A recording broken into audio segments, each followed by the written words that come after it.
दोस्तों नमस्कार, स्वागत है आपका परीक्षा खबरी में। 29 जून 2021 की महत्वपूर्ण खबरों को देखेंगे। इसके पहले बता दूं, पेड ग्रुप से जुड़ने के लिए 9453775039 व्हाट्सएप पे संपर्क करके जुड़ सकते हैं।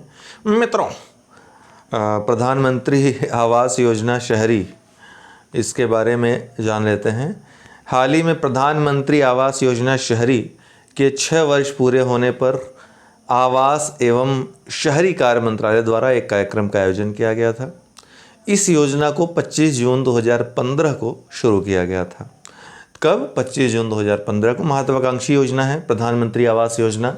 इसके 2 संस्करण हैं, शहरी और ग्रामीण। तो शहरी वाले के 6 वर्ष पूरे होने पर आवास एवं शहरी कार्य मंत्रालय द्वारा एक कार्यक्रम का आयोजन किया गया था। प्रधानमंत्री आवास योजना को आवास एवं शहरी गरीबी उपशमन मंत्रालय द्वारा मिशन मोड में शुरू किया गया था। इसके तहत राष्ट्र की स्वतंत्रता के 75 वर्ष पूर्ण होने पर वर्ष 2022 तक सभी के लिए आवास की परिकल्पना की गई है। प्रधानमंत्री आवास योजना बड़े बड़े शहरों में आप देख रहे होंगे कि ढेर सारी बिल्डिंग्स बनकर तैयार हो गई हैं। तो महत्वाकांक्षी योजना भी है और काफ़ी तेज़ी से क्रियान्वित योजना भी ये है। प्रधानमंत्री आवास के तहत अभी तक 1.12 करोड़ घरों को स्वीकृति दी जा चुकी है, जिनमें से 82.5 लाख घरों के आधार तैयार किए जा चुके हैं और 48 लाख से ज़्यादा घरों का निर्माण पूरा हो चुका है। तो इसकी अभी क्या स्थिति है, वास्तु स्थिति प्रधानमंत्री आवास योजना की, ये सारे आपके पास फैक्ट मौजूद हैं। यहाँ से कुछ भी पूछेगा आप दे लोगे। और दूसरी महत्वपूर्ण योजना है फेम इंडिया। ठीक है, इलेक्ट्रॉनिक जो कार हैं उनको बढ़ावा देने के लिए, उनके विनिर्माण को, उनके उपयोग को बढ़ावा देने के लिए, प्रोत्साहित करने के लिए फेम इंडिया का दूसरा चरण फेज 2 स्टार्ट किया गया था, आपको पता है। तो इसके बारे में भी देखेंगे। फेम का फुल फॉर्म है faster adoption and manufacturing of electric vehicles. सरकार ने फेम फेज 2 को 2 साल तक बढ़ाने का फैसला किया है, अर्थात 2022 तक इसकी अवधि थी, अब 2024 तक होगी। शुरुआत में फेम योजना 1 अप्रैल 2019 से 3 वर्ष की अवधि के लागू की जानी थी, अर्थात 2019 से 2022 तक, लेकिन अब ये 2024 तक बढ़ा दी गई है। 31 मार्च 2024 तक यह लागू रहेगी। अब फेम स्कीम थी क्या? यह योजना राष्ट्रीय इलेक्ट्रिक मोबिलिटी मिशन योजना का एक हिस्सा थी। सब्सिडी प्रदान करके इलेक्ट्रिक वाहनों को प्रोत्साहित करने के लिए योजना शुरू की गई थी। सस्ती आती इसलिए लोग खरीदते। दूसरा, पर्यावरण अनुकूल भी था, इसलिए भी लोगों में बढ़ावा दिया जाता है इस चीज़ को। और मैन्युफैक्चरिंग में भी, ताकि नई नई चीज़ें, नए नए इनोवेशंस इसमें लगाए जाएं। ठीक है, तो बेहतरीन से बेहतरीन डिज़ाइन तैयार की जाए, इन सब चीज़ों के लिए ये योजना शुरू की गई थी। तो अर्थात मैन्युफैक्चरिंग वाले, अर्थात कंपनियाँ भी इसके लिए तैयार हों, इसको बनाने के लिए, और लोग भी तैयार हों इसको खरीदने के लिए। इसके लिए योजना है। इसे 2 चरणों में लॉन्च किया गया था। चरण 1 की शुरुआत 2015 से हुई थी और 31 मार्च 2019 को समाप्त हुई थी। वहीं चरण 2 जो है 2019 से शुरू हुआ था और 2022 में समाप्त होना था, लेकिन अब ये 2024 में समाप्त होगा। 2 वर्ष के लिए इंक्रीज कर दिया गया है। इस योजना की निगरानी भारी उद्योग और सार्वजनिक उद्यम मंत्रालय के तहत भारी उद्योग विभाग द्वारा की जाती है। राष्ट्रीय विद्युत गतिशीलता मिशन योजना, इसके बारे में भी थोड़ा सा देख लीजिए। मोबिलिटी जो मिशन प्लान है, national electric mobility mission plan, इसी के तहत चूँकि ये योजना शुरू की गई है, जो फेम योजना है, फेम स्कीम इसी योजना का एक भाग है।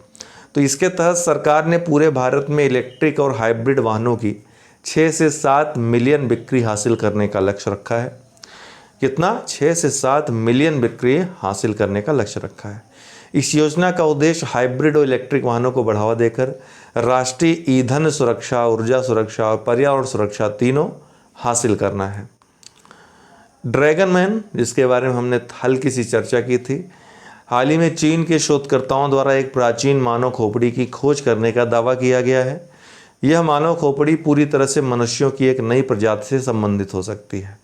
यह खोपड़ी अभी हालांकि इसमें काफ़ी अध्ययन बाकी है। यह खोपड़ी उत्तर पूर्व चीन के हार्बिन शहर में पाई गई है। इसे ड्रैगन मैन या होमोलोगी का नाम दिया गया है। यह नाम चीन के हेई लॉन्गजियांग प्रांत में लॉन्गजियांग या ड्रैगन नदी से लिया गया है। इसी प्रांत में हार्बिन शहर भी स्थित है जहाँ पे यह मिला है। यह मानव खोपड़ी 1,46,000 वर्ष से अधिक पुरानी हो सकती है।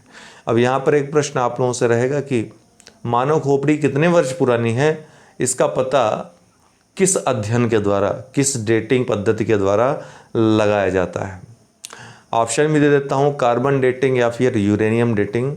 आप लोग बताएंगे हमें कमेंट बॉक्स में। और आपको बता दूं कि अब आज 11:30 बजे सामान्य विज्ञान की संपूर्ण क्लास 2 से 2.5 घंटे में कंप्लीट, भौतिक, रसायन, जीव विज्ञान तीनों उसमें रहेगा। तीनों से अलग कोई फैक्ट आपकी परीक्षा में नहीं आएगा, तो वो वीडियो पूरा देखिएगा, उसका आनंद उठाइएगा 11:30 बजे।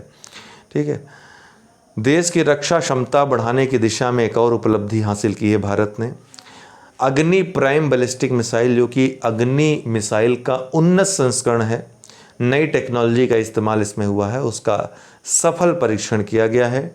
डीआरडीओ ने उड़ीसा के तट के निकट डॉक्टर एपीजे अब्दुल कलाम द्वीप से, व्हीलर द्वीप जो जिसको कहते हैं, नई पीढ़ी की परमाणु सक्षम मिसाइल अग्नि पी का सफल परीक्षण किया। अग्नि पी मिसाइल अग्नि वर्ग के नई पीढ़ी का उन्नत संस्करण है। परमाणु शस्त्र ले जाने में सक्षम मिसाइल 2000 किलोमीटर तक मार कर सकती है, अर्थात ये आधिकारिक रूप से घोषित है, जबकि ऐसा अनुमान लगाया जा रहा है कि इसकी क्षमता 7 से 8000 किलोमीटर तक हो सकती है। आपको पता है कि बैलिस्टिक मिसाइल की मारक क्षमता को कमतर करके भारत के द्वारा दिखाया जाता है। ये हमारी रणनीति का एक हिस्सा है। नई पीढ़ी की परमाणु सक्षम बैलिस्टिक मिसाइल अग्नि पी, इसके बारे में और देखेंगे। रक्षा अनुसंधान और विकास संगठन ने 28 जून 2021 को नई पीढ़ी की परमाणु सक्षम बैलिस्टिक मिसाइल अग्नि प्राइम या अग्नि पी का सफलतापूर्वक परीक्षण किया। इस मिसाइल अभी देख देगा अग्नि पी, अग्नि क्यू, अग्नि आर, अग्नि एन, यही इसी तरह ऑप्शन में देगा आपको। इस मिसाइल को अग्नि प्राइम के नाम से भी जाना जाता है। इसे उड़ीसा के डॉक्टर एपीजे अब्दुल कलाम द्वीप से लॉन्च किया गया था। अग्नि प्राइम अग्नि 1 मिसाइल का उन्नत संस्करण है। ध्यान रखिएगा, किसका? अग्नि 1 का उन्नत संस्करण है। अग्नि 5 तक बना चुका है, भारत परीक्षण कर चुका है। ये अग्नि 1 मिसाइल का उन्नत संस्करण है। मारक क्षमता 1000 से 2000 किलोमीटर तक इसकी रहेगी। डेली करंट अफेयर्स क्विज में क्या है? कौन सा देश भारत को वैक्सीन भंडारण के लिए कोल्ड चेन तकनीक के सुविधाओं के निर्माण के लिए $10 मिलियन की सहायता प्रदान करेगा? तो जापान। यह सहायता भारत को यूनिसेफ के माध्यम से कोल्ड चेन उपकरण उपलब्ध कराएगी। इसके लिए जापान कितना सहायता कर रहा है? $10 मिलियन का। प्रधानमंत्री नरेंद्र मोदी ने अंतर्राष्ट्रीय योग दिवस के अवसर पर किस ऐप को लॉन्च किया है? एम योगा। भारत ने इस ऐप को विश्व स्वास्थ्य संगठन के साथ मिलकर तैयार किया है। इसका नाम क्या है? एम योगा। कौन सा केंद्रीय मंत्रालय नशा मुक्त भारत अभियान लागू कर रहा है? सामाजिक न्याय और अधिकारिता मंत्रालय। बहुत महत्वपूर्ण प्रश्न इस तरह के होते हैं, क्योंकि ऐसे में अनुमान नहीं लगा पाते आप कि स्वास्थ्य मंत्रालय होगा कि कौन होगा। तो सामाजिक न्याय और अधिकारिता मंत्रालय ये काम करेगा। केंद्रीय सामाजिक न्याय मंत्री ने हाल ही में नशा मुक्त भारत अभियान के लिए वेबसाइट लॉन्च की है। सामाजिक न्याय और अधिकारिता मंत्रालय भारत में नशीली दवाओं की मांग की कमी के लिए नोडल मंत्रालय है। अभिषेक वर्मा, जिन्होंने हाल ही में भारत के लिए स्वर्ण पदक जीता है, किस खेल से जुड़े हुए हैं? तीरंदाजी से ये जुड़े हुए हैं। अभिषेक वर्मा, भारत के लिए उन्होंने स्वर्ण पदक जीता है। अभिषेक वर्मा ने व्यक्तिगत कंपाउंड तीरंदाजी में 2 विश्व कप स्वर्ण पदक जीतने वाले पहले व्यक्ति बनकर इतिहास रच दिया। उन्होंने हाल ही में पेरिस में हो रहे तीरंदाजी विश्व कप स्टेज 3 में पुरुषों की व्यक्तिगत कंपाउंड स्पर्धा में स्वर्ण पदक जीता था। तो अभिषेक वर्मा इनका नाम है, याद रखिएगा, रट लीजिएगा। टोक्यो ओलंपिक खेलों के लिए क्वालिफाई करने वाले पहले भारतीय तैराक निम्नलिखित में से कौन बन गए हैं? साजन प्रकाश। ये पहले भारतीय तैराक हैं दोस्तों, ओलंपिक खेल में तैराकी के लिए क्वालिफाई करने वाले। तीरंदाज दीपिका कुमारी ने विश्व चैंपियनशिप की व्यक्तिगत महिला प्रतिस्पर्धा के फाइनल में रूस की इलीना ओसेपोवा, ये भी नाम याद रखिएगा, को 6-0 से पराजित कर कौन सा पदक जीता? निश्चित रूप से स्वर्ण पदक जीता।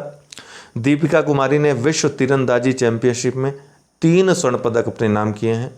पेरिस में विश्व तीरंदाजी चैंपियनशिप के मिक्स्ड में अतानु दास और दीपिका कुमारी ने स्वर्ण पदक जीता है। अतानु दास भी नाम याद रखिएगा। इन दोनों भारतीय तीरंदाजों ने फाइनल में नीदरलैंड की टीम को 5-3 से पराजित किया है। ये सभी बहुत महत्वपूर्ण फैक्ट्स हैं, याद रखिएगा जिन तरीक़ों से हमने बताया उस तरीके से। थैंक्स फॉर वॉचिंग, बहुत बहुत धन्यवाद।